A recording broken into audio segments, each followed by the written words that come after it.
What's happening, fishing friends? Listen, the spinning reel is one of the most widely used reels out there by anglers. Everyone from microfishing for bluegills, somebody in the salt with a big spinning reel, and everyone in between. That's why today I want to cover my top 5 spinning reel mistakes that I see people making all the time. And listen, I know about these mistakes because I made every single one of them, and I wish I would have learned how to fix them a lot earlier in my career. So enough yapping, let's get started. The first mistake I see people making is not knowing how to hold and cast a spinning reel. Now, unlike the old, push button reels or bait casters, they are meant to go on top of the rod, just like this. If you've seen one, it's meant to go on top of it. A spinning reel, on the other hand, is meant to go on the bottom of it. And this is one of the only times I'm going to tell you you're doing something wrong in fishing. If you're holding a spinning reel on top and reeling it backwards like this, that's wrong. The reason why is a spinning rod is not meant to hold that weight, hold that pressure upside down. The guides, as you see on a spinning rod, are a lot different. They come down and they're meant to hold the weight hanging down off the rod. The spine of the rod is also here, opposite side of those guides. So if you're holding it like this and trying to flex your rod like this, that's not the way it's supposed to bend. You're also not going to distribute that weight correctly on these type of guides, which are a lot bigger and again meant to hang the weight down. So if you've ever tried to hold a spinning reel like this and reel backwards, you'll notice you want to keep fighting it. It wants to keep flipping over side to side.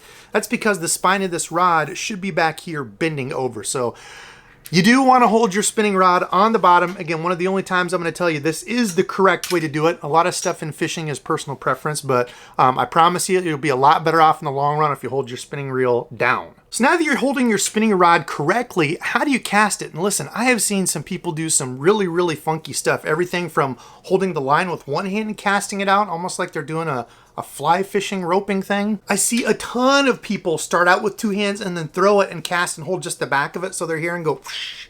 So they have zero control. Once they cast it out, they're holding this, then they're flipping it over and doing all that stuff. But once you've let it go and you're holding it out here, you have zero control. Now, I'm not saying that those are necessarily wrong, but I can promise you there are some easier and a lot more efficient ways to cast it that are going to help you with accuracy and some other things down the line. So the easiest way to cast your spinning reel is to get the bail so the line's up here by your finger. You hold that line with your finger here, pop the bail over, and then I've got one hand on the back, one hand on the front. Now, why is that? Well, when you've got 2 hands on it, this kind of works as a fulcrum in the middle. So my front hand's pushing, my back hand can pull it. When I've got my rod over my head, I've got to do very little movement to just flip that out there and then close the bail. A whole day of fishing, trust me, the less movement you can make, the more efficient you're going to be and the less tired you're going to get instead of doing all these crazy arm movements and having your arms all the way out and flipping and going around. The second big mistake I see people making is not closing the bail with their opposite hand. Instead, they just take the reel and turn it over and click it. Now, I know there's people running down to the comment section right now to say, Debo, you're an idiot. I've done this forever and it works. It does work, and there are certain situations where it honestly doesn't matter. If you're fishing like a cast and retrieve lure that's heavy enough to keep your line tight, if I'm fishing like a chatterbait, a little 1/4 ounce chatterbait on this, or a 3-inch grub or something like that, where I'm casting it out, and as soon as it's hitting the water, I click it over and I start to reel, you're probably not going to have any issues at all. The problem with not flipping this over with your hand is when you start to do some other techniques like drop shot, Ned rig, wacky rig, things where line management becomes important, where you want that to fall on a slack line. And oftentimes this line will start to do this out here. And if you don't pay any attention to it and just flip it closed, see all this extra line here? It's just waiting to get caught. And if you've ever reeled your reel over and you see, oh no, how did I get line stuck, down here at the bottom of my reel and it stopped reeling? That's one of the reasons. You got a bunch of extra loose line up here. Oh, and if you're wondering about this braid, this is some of the new P-Line Endurex no fade braid. This stuff has been awesome. I used that all last year. Still nice and bright. I just noticed that in the camera, but good stuff. The other problem with reeling this closed when you've got slack line is you're going to put loose line onto your reel. When you start to put loose line on your reel, you're going to get little pieces, like this hanging off, or little threads like that start to get reeled over. You've probably reeled your line up before and noticed something like this where there's some little loose strands sticking out and you think, it's okay. Next time I cast, it'll just get it out. So the simple way to solve this is by closing the bail manually. So after you cast your lure out, you're using one of these deals where, your line might be a little slack. I always flip my bail over and then just pull this line to make sure it's tight. That way when I start reeling, I know my line's gonna come up on here nice and straight, nice and tight. Now, depending on what type of line you use, this can be a lot of trouble because lines like fluorocarbon and monofilament, if you go with just those on your spool, as soon as you let it go, look at that, you see all that bounce off there? It's gonna wanna jump off your spool, especially if it's brand new, until that line really gets, I guess, the memory or learned to the size of this spool, because when you go from your regular spool of line, which is a lot bigger, and put it on here, it's gonna wanna bounce off. So a couple things you can do to stop that on a spinning reel with nylon or fluoro is to tie your line off or hook your line to something and pull it. Now watch. See this, how it's continuing to just bounce off there and shoot off? If I take this and pull it, mono or fluoro, doesn't matter. If I pull that, look what happens. It loses that memory and it becomes super straight. So that's one way to do it. As you go out, give it a nice pull hooked on something, or take your spool off, which you do just by unscrewing this top. Pull your spool off and then run this under some warm water, not scalding hot, but like plenty warm, or throw it in like a little bowl with some warm water in there and let it sit. And that will actually erase a lot of that old memory and help kind of form it to the size of your spool. Honestly, for that reason, I don't even go straight mono or fluoro on my spinning reels. I always go braid because it doesn't have any of that memory issues. It's limp. It doesn't keep, some sort of form. There's some braids that are better than others at being nice and, limp like this, but a good smooth limp braid, you're not going to have that trouble. Okay, now the third mistake that I see people making is not feathering their spool at all. So on a baitcaster, you push the button down, you cast, and as your cast is going out, if you feel it starting to get a little wily, your thumb's right there to slow down that spool. It's called feathering it. Or as it gets closer to the water, you can feather it and slow it down. So right when it hits the water, it hits with a little splash. Really easy to do on a baitcaster because your thumb's right there. Now, unfortunately, a lot of people either think or have been told, I don't know what the deal is, that you can't do that on a spinning reel, and you absolutely can. There's different ways to do it. Some people, after they cast out, they'll use their other hand to kind of hold the line. I used to do that, but I've kind of adapted to a different way. Some people will use their thumb here. So as the line's coming off, they'll kind of have their thumb here to hit the line as it's coming off and slow it down. I've actually gone to my fingers and my palm. So after I cast it out, I'll kind of have my palm here, and as the line's going around, it's hitting my palm, and I can, whenever I want to, completely just stop it.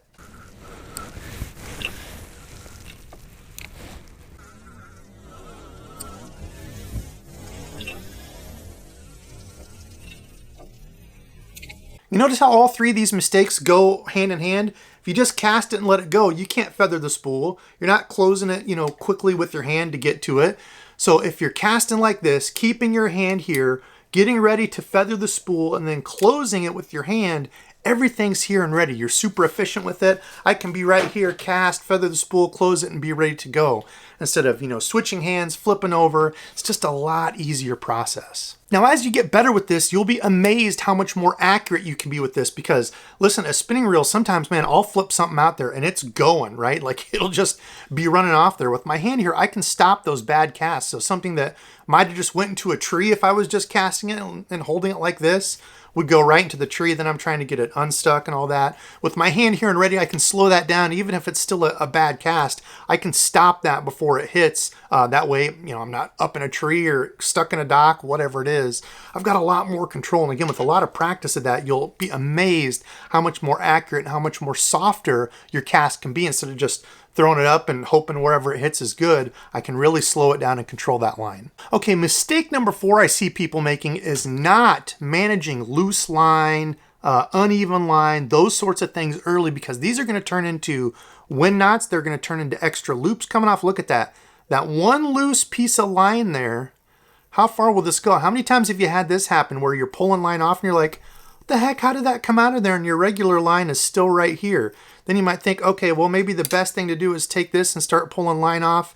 Then you notice line's getting twisted. Oh, this is exactly where a wind knot comes in. Yes, I know I said I go to braid because it's a lot easier, but you've got to stay on top of line management. Now with this, once you get to it, getting a wind knot out, the worst thing you can do is just hold your line and just reel into it. Holding here, waiting for the knot to get here, and as soon as it gets to your fingers, you just keep holding here and reeling. So what that's gonna do is create one big knot there. How many times have you had this on a spinning rod and you're like, oh man, I'm gonna have to cut all this off? The very first thing I want to make sure I'm doing when I'm getting line like this out is not just piling it all on the ground under me.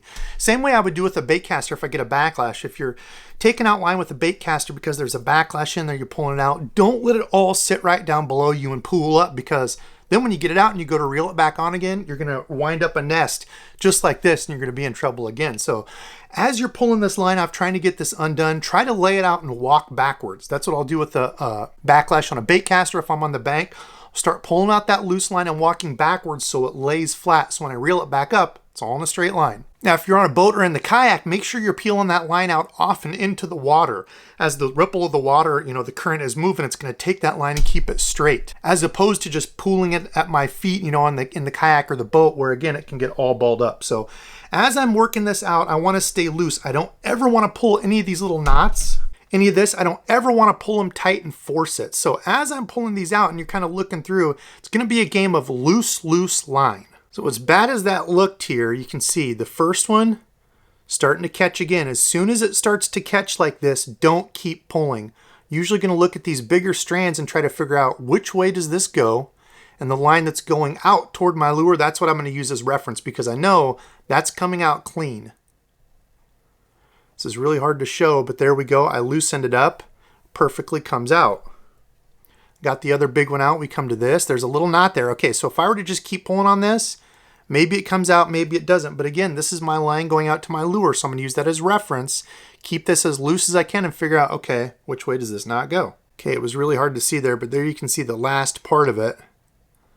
I undid and it's completely done. Now this is extremely hard to show on camera. If it all comes off like that, the biggest thing I can tell you is don't pull knots tight. Do not pull tight. When you see it start to come together like that, start slowly taking pieces off. Use the line that's going out as your reference and kind of work backwards from that, undoing those, leaving a loose pile of line. Now, the second tip I'll give you with these knots and this line management is try not to let it get to that point where all this starts pulling off. If you notice something like this happens and it gets really bad, don't keep pulling on this other loop of line. Best thing to do that I've found is, I think this was a trick from KVD I learned. Loosen your drag so it's super loose. See how it starts to pull that in there?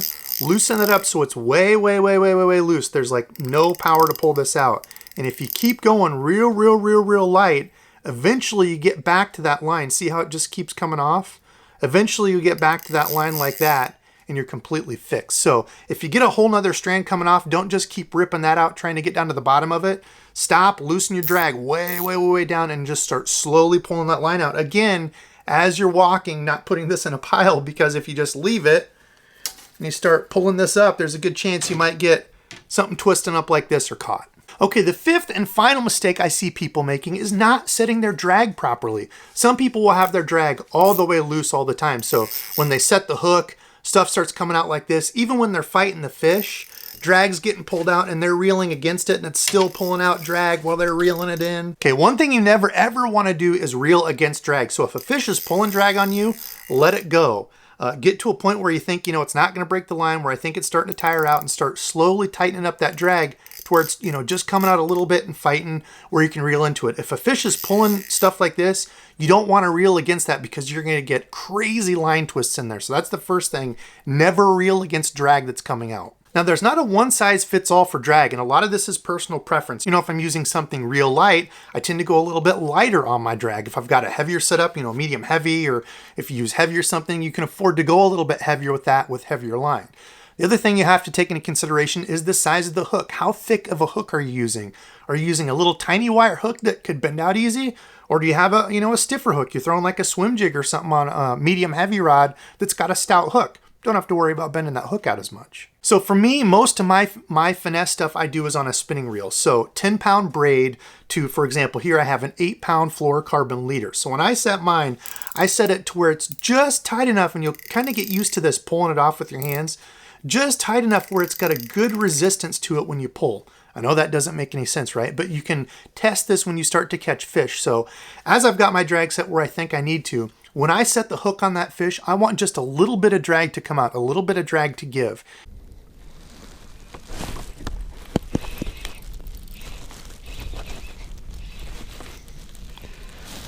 All right, first one on the Ned rig, and that feels like, ooh. Feels like a good fish. Hiding in the rocks over here. Oh boy, he's dogging me, whatever I got. Is this a bass? Oh yeah, that's a good bass. Don't shake, baby, don't shake. Especially if I'm using a light wire hook, I've got braid, all right? So braid doesn't have stretch. If I were going straight mono or straight fluoro, I might want to set a little heavier to make sure I'm penetrating that fish's mouth with the hook, because that line will stretch. With braid and just a short leader, I'm not going to have much stretch at all. So when I set that hook, I want just a little tiny bit to come out. That way I know I don't have everything completely locked down where I'm snapping that leader or bending out that little wire hook. Now, as I start to fight the fish, I can adjust this. Drag isn't just a one-time and set. If I feel that fish starts to pull and he's super heavy and it feels like it's going to break, loosen up your drag a little bit. Counterclockwise. So it doesn't matter if you reel left or right-handed. Counterclockwise is going to loosen it. Clockwise, righty-tighty, will tighten it. That's going to tighten your drag. So just like a screw lefty-loosey, righty-tighty, loose left, right tight. So as I'm fighting that fish, it feels like a really big one it's pulling. I loosen my drag, it's going to start to come off easier and smoother. Then I can adjust. Do I want to take it up just a little bit? I don't want the fish peel in line. When he makes a surge and bends my rod, I want it to be able to pull that line, take that drag, and not snap it. Now, as the fish starts to tire out or as I get it closer to the boat, I can tighten up that drag a little bit and fight that fish in. But don't be afraid to adjust your drag on the fly.